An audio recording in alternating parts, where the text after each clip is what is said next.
Capítulo 2. La Biblia o Ellen G. White. Es imposible hacer una evaluación de la doctrina de la purificación del santuario celestial y del juicio investigador sin evaluar a la vez los escritos de Ellen G. White. Pronto veremos que no podemos separar a los dos. Esto dará lugar a muchas preguntas en las mentes de los lectores adventistas. Ellos me preguntarán, ¿quién crees que eres tú? ¿Quién te puso para hacer juicio contra la mensajera del Señor? ¿Por qué debería siquiera leer este libro? Yo sé que Ellen G. White respalda la purificación del santuario celestial y el juicio investigador, y confío en que es la mensajera del Señor. ¿Por qué debo olvidar lo que ella escribió y creerte a ti? ¿Son tus credenciales mejores que las de ella? ¿Te haces llamar profeta? ¿Has tenido visiones de parte de Dios? ¿Has hablado con ángeles y te ha mostrado Dios el futuro como sucedió con Ellen G. White? Estas preguntas son vitalmente importantes no solamente para los adventistas, sino también para los lectores evangélicos. Y en realidad, hay tres preguntas que tienen que hacerse desde el principio. 1. ¿Quién es nuestro más alto recurso de autoridad? 2. Debemos evaluar los escritos de alguien que profesa haber sido la mensajera de Dios y a la vez haber tenido visiones de parte de Dios, que escribió por inspiración y que propone escribir con la autoridad de Dios. Bueno, si es así, ¿sobre qué base? 3. ¿Qué es la verdad? ¿Cuál es tu más alto recurso de autoridad? Lo primero es la autoridad. Esto tiene que establecerse en la mente del lector de una vez por todas. Si no estamos de acuerdo aquí, entonces ya no hay diálogo. ¿Qué es la autoridad final para el cristiano? Los evangélicos contestarían, la Biblia y ella solamente. La mayoría de los adventistas contestarían lo mismo. Sin embargo, para los adventistas la respuesta no significa lo mismo que para los evangélicos. Permítame explicarle. Por ejemplo, el punto número 1 en el fundamento de las creencias de los adventistas del séptimo día declara, las Escrituras son la infalible revelación de su voluntad. Son la norma del carácter, la prueba de la experiencia, la revelación de las doctrinas y el archivo confiable de los hechos de Dios en la historia. Sin embargo, habiendo declarado esto, ahora nos dirigimos al punto número 17 en la misma declaración de las creencias, donde leemos, uno de los dones del Espíritu Santo es el de profecía. Este don es una marca que identifica al remanente de la Iglesia, y se manifestó en el ministerio de Ellen G. White. Como mensajera del Señor, sus escritos son un recurso continuo y autorizado de la verdad, que proporcionan consuelo, guía, instrucción y corrección a la Iglesia. Esto también aclara que la Biblia es la norma por la cual debe probarse toda enseñanza y experiencia. Ahora podemos ver que los adventistas tienen dos recursos de autoridad, la Biblia y los escritos de Ellen G. White. La última parte del punto número 17, sin embargo, parece decir que la Biblia es la autoridad final.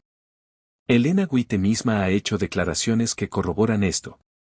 Pero Dios tendrá un pueblo aquí en la tierra para mantener a la Biblia, y la Biblia solamente, como modelo de todas las doctrinas y base de todas las reformas. Antes de aceptar cualquier doctrina o precepto, debemos exigir un claro, así dice el Señor para respaldarlo. Este parece ser uno de los lugares donde sus escritos dicen claramente que la Biblia, y la Biblia solamente, es el único examen para probar toda doctrina y toda experiencia. De todos modos, por favor vea cómo los adventistas del séptimo día han interpretado la Biblia, y solamente la Biblia.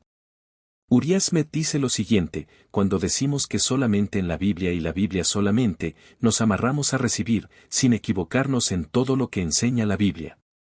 No desechamos la Biblia, sino que obedecemos la Biblia apoyando las visiones, de E. G. White.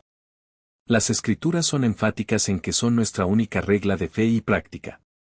Esto, de todas maneras, no anula la importancia de las visiones de Ellen G. White ni la hace a ella menos inspirada, tal como los escritores de la Biblia. Por otra parte, la comunidad de la Iglesia Adventista del Séptimo Día ha publicado recientemente la Biblia de Estudio, que fue impresa por Review y Herald Publishing Association, que es dirigida y manejada por la Iglesia Adventista del Séptimo Día. Esta Biblia se vende en las tiendas adventistas a través del país, y empieza con esta nota de introducción, pero Dios, en su bondad, otra vez ha hecho que nada os falte en ningún don, esperando la manifestación de nuestro Señor Jesucristo, 1 Corintios 1, 6, 7. El pueblo remanente de los últimos días ha restaurado a través del sacerdocio de Alan G. White, el testimonio de Jesús, que es el espíritu de la profecía, Apoc. 12:17, 19:10. Combinar este comentario inspirado con las escrituras mismas es el propósito de este volumen. Con sus más sentidas plegarias, los editores ruegan que esta palabra inspirada, acompañada de un comentario inspirado, sea esperanza para todo el mundo y prepara al pueblo para el gran día de Dios. La Biblia de estudio apunta a cientos de referencias y afirmaciones de Alan G. White que tienen la intención de guiar al lector adventista en su búsqueda de la verdad. En la lección sabática para adultos de octubre a diciembre de 1994, en el tema sobre el mensaje de los tres ángeles, encontramos esta afirmación: entendemos que este don, espíritu de profecía, se ha manifestado en los escritos de Alan G. White, obras que funcionan, no como otra Biblia, ni como suplemento de la Biblia, sino como un comentario inspirado diseñado para dirigirnos a un entendimiento claro de la Escritura. En lo práctico, ¿cómo funciona un comentario inspirado? Si la Biblia y los escritos de Alan White están en desacuerdo, ¿cuál de los dos deberá ser la autoridad final? Ya vemos la confusión. Si el comentario inspirado de Alan White nos da una interpretación particular, luego, un buen adventista estará comprometido a tomar la interpretación del comentario inspirado por encima, digamos, de un comentario no inspirado escrito por un erudito. Así que, en la práctica, muchos ASD le dan a los escritos de ella una autoridad suprema. En este punto se debe notar que hay muchos argumentos en los escritos de Alan White que estarían en desacuerdo con lo dicho anteriormente. Pero también hay argumentos que apoyan este argumento. En la práctica, lo que realmente sucede es que la persona que está enseñando cita a Alan G. White, seleccionando el pasaje mencionado anteriormente, que está diseñado para apoyar y darle credibilidad a lo que él o ella están enseñando. La autoridad suprema de Alan White es citada regularmente en el contexto para defender la purificación del santuario y el juicio investigador, unas doctrinas que fuera de los escritos de Alan White no se pueden probar. De todas formas, en su búsqueda de la verdad, uno debe llegar a la conclusión de que es su autoridad final. Confío en que tú, lector, puedas llegar a la conclusión en este momento que la Biblia y la Biblia solamente es la única fuente de autoridad. ¿Deberíamos evaluar a alguien que se diga y que proclama ser la mensajera del Señor? Porque los escritos de Alan White y la doctrina del santuario celestial y el juicio investigador están unidos, no podemos evaluar al uno sin evaluar al otro.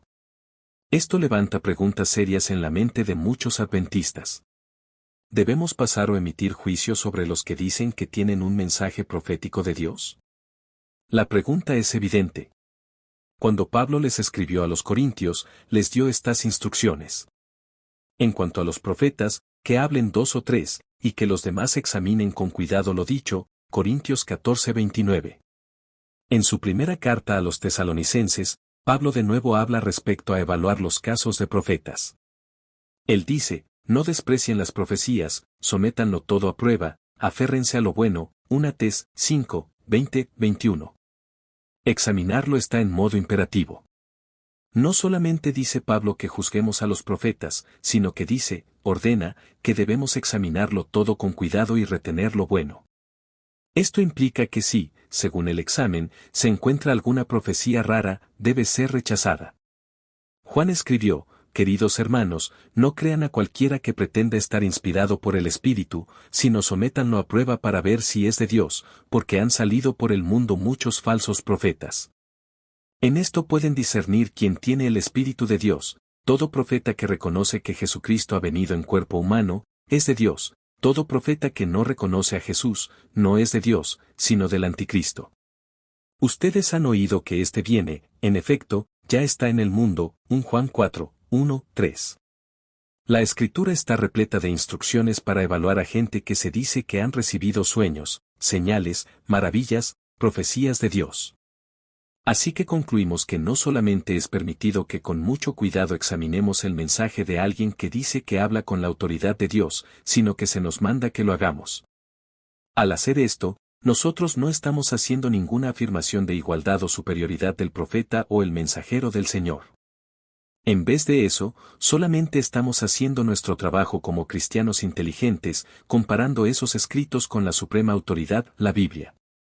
Resumen del capítulo 1. La Biblia es la más alta autoridad y debe estar por encima y juzgar todas las post-profecías canonizadas escritas, afirmaciones y experiencias.